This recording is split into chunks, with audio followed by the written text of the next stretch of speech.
નમસ્કાર સમાચાર સાથે હું છું અક્ષય। અમદાવાદથી મહત્વના સમાચાર। 54 વર્ષથી ભાજપનો ગઢ ગણાતા ખાડિયા વોર્ડમાં પાર્ટીનો કારમો પરાજય થયો અને ખાડિયામાં હાર સાથે જ ભૂષણ ભટ્ટનું દર્દ છલકાયું છે। તેઓએ કહ્યું કે પક્ષે ટિકિટ આપતી વખતે મારો અભિપ્રાય બિલકુલ લીધો જ નહીં। ઉમેદવારોની પસંદગીમાં પક્ષે મોટી ભૂલ કરી દીધી। કેટલાય મહિના અગાઉથી આ સ્થિતિ અંગે મેં પક્ષને ચેતવ્યા હતા। શીર્ષ નેતૃત્વને આ સ્થિતિ અંગે વાત કરી હતી। ભૂષણ ભટ્ટે આડકતરી રીતે શહેર પ્રમુખ પ્રેરક શાહ પર દોષનો ટોપલો ઢોળ્યો છે। સંગઠનના નવા નેતાઓએ અનુભવનો લાભ ન લીધો તેવું તેમનું કહેવું છે। એટલે સ્વાભાવિક છે પ્રેરક શાહને તેઓ કહી રહ્યા છે કે તેઓ સાથે વાતચીત ન કરી અન્ય પક્ષ દ્વારા મતદારોને રીઝવી બહોળું મતદાન કરાવવામાં આવ્યું, જ્યારે કે ભારતીય જનતા પાર્ટીએ કરાવવામાં નિષ્ફળ રહી। સ્થાનિક સ્વરાજ્યની ચૂંટણીના પરિણામો આવ્યા છે। 160 બેઠક ભારતીય જનતા પાર્ટી જીત્યું છે, પરંતુ ચર્ચાનું કેન્દ્ર ખાડિયા બન્યું છે। ખાડિયાને સૌથી વધુ સારી રીતે જાણનાર ભૂષણ ભટ્ટ આપણી સાથે છે। સીધા તેમની સાથે વાત કરીશું। ભૂષણભાઈ, પરિણામો સ્પષ્ટ થયા છે, આપના મતે શું મુખ્ય કારણ છે? 1972થી આજ દિન સુધી ભારતીય જનસંઘને સંઘર્ષ કરતા ભારતીય જનતા પાર્ટીનો ઉદય સ્વાભાવિક રીતે ભારતીય જનતા પાર્ટીની ખાડિયાની જ્યારે ગયા નથી ત્યારથી એ સીટો ભારતીય જનતા પાર્ટીએ અહીં આવી। બદલાયેલી ડેમોગ્રાફીને કારણે એસઆઈઆરમાં પ્રક્રિયા બાદ નવી જે યાદી પ્રસિદ્ધ થઈ એ યાદી એમાં અનેક લોકો અહીં હોવા છતાં એના નામ નીકળી ગયા। એક વાત તો બીજી વસ્તુ કે બદલાયેલી ડેમોગ્રાફીની અંદર એ નામ નીકળી જવાને કારણે 40,000 જેટલા હિન્દુ સમાજના વોટ, 33,000 જેટલા લઘુમતી સમાજના વોટ, આ 33,000 વોટની અંદર એક ધાર્યું મતદાન થવાનું ભારતીય જનતા પાર્ટીની પરંપરાગત વોટ બેંકના મતદારોના પૈકી કેટલાક મતદારો એ રાજસ્થાની પરિવારના અને અન્ય સમાજના લગ્નો અને અન્ય કારણોસર મતદાન મથક સુધી ગયા નહીં।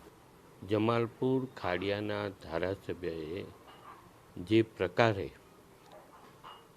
લઘુમતી સમાજને ઉશ્કેરવાનું કામ કર્યું, મતદાન કરવા પ્રેરિત કરવા માટેનું કામ કર્યું કે તમે મતદાન નહીં કરો તો એસઆઈઆર પ્રક્રિયા પછી તમારું નામ નીકળી જશે। જમાલપુર બેરમપુરામાં સ્લોટર હાઉસ બનાવવા માટે, અશાંત વિસ્તાર ધારામાં નો જવાબ આપવા માટે, એ પરિસ્થિતિની અંદર ખાડિયા ભારતીય જનતા પાર્ટી અનેક દિવસથી અશોક ભટ્ટ પરિવાર કે ભૂષણ ભટ્ટ પરિવારને ટાર્ગેટ બનાવીને ચાલતું હતું। મારો પરિવાર ગઈકાલે ભાજપમાં છે, આજે ભાજપ માટે કામ કરે છે અને આવતીકાલે ભારતીય જનતા પાર્ટી માટે કામ કરે છે। કઈ મુખ્ય બાબત એવી છે, કેમ કે તમે જે ગણાવ્યા વિપક્ષના કામ છે, તો ભાજપે ખાડિયામાં શું કર્યું? કેમ આ પ્રકારની ચૂક થઈ? જો ભારતીય જનતા પાર્ટીના ખાડિયાના કાઉન્સિલરોએ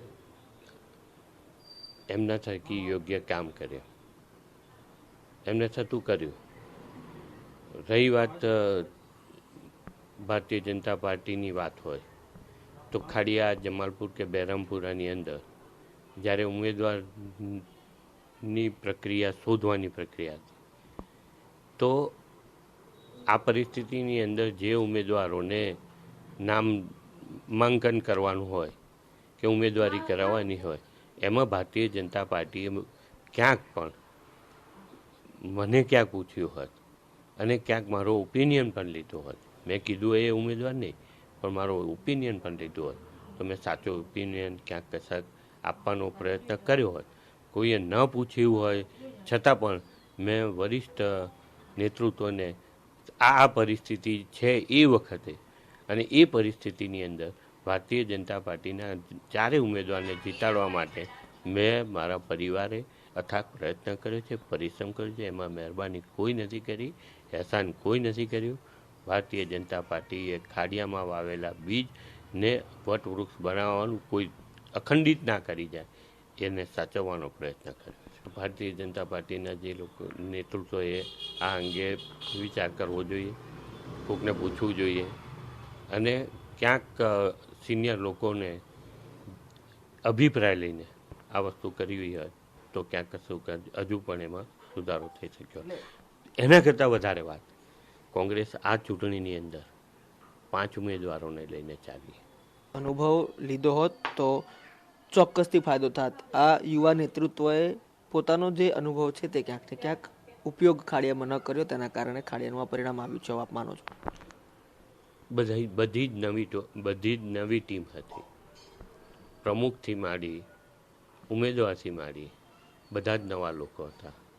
પણ જે જૂના લોકો હતા એને આ વાતને આટલી ગંભીરતાથી લીધી નથી, જેનું પરિણામ આપણે ધન્યવાદ. તો આ હતા ખાડિયાના નેતા ભૂષણ ભટ્ટ, જેઓ સ્પષ્ટપણે માની રહ્યા છે કે ક્યાંક ને ક્યાંક સિનિયોરિટીને અવગણવાને કારણે આ પ્રકારે ખાડિયામાં પરિણામ જોવા મળ્યું છે. બીજી તરફ અન્ય પક્ષોએ જે કામ કર્યું તે કામ ક્યાંક ને ક્યાંક લોકોને ભાવ્યું અને લોકોએ મોટા પ્રમાણમાં મતદાન કર્યું અને એક તરફી મતદાન થવાના કારણે ખાડિયાનું પરિણામ આવ્યું છે. કેમેરા પર્સન દીપક સેન સાથે રોનક વર્મા, TV9 અમદાવાદ.